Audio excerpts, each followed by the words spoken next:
મહીસાગર જિલ્લાની ધન્વંતરી આયુર્વેદ કોલેજ બંધ થતાં જામનગરમાં ગુજરાત આયુર્વેદ યુનિવર્સિટીમાં વિદ્યાર્થીઓ ઉગ્ર વિરોધ કર્યો।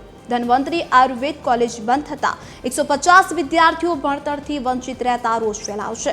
કરોડોની લોન ભરપાઈ ન થતાં કોલેજને તાળા લાગી ગયા છે તો વિદ્યાર્થીઓએ ગુજરાત આયુર્વેદ યુનિવર્સિટીમાં વાઇસ ચાન્સેલરને લેખિત રજૂઆત કરી। ફી ભરવા છતાં છેલ્લા 6 મહિનાથી શિક્ષણ કાર્ય બંધ છે।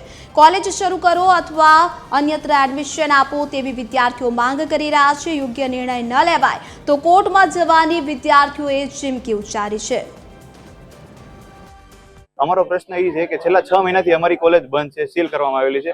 અમારા ટ્રસ્ટી વાસુદેવ રામીએ એક પ્રાઇવેટ કંપની પાસેથી 2 થી 2.5 કરોડ રૂપિયાની લોન લીધેલી, એ લોન ચૂકવી શક્યા નથી। તેથી બેંક દ્વારા એમની પ્રોપર્ટી જે છે એ કોલેજ સીલ કરવામાં આવેલી છે। તેથી અમારા વિદ્યાર્થીઓ છેલ્લા 6 મહિનાથી અભ્યાસ વંચિત રહેલા છે।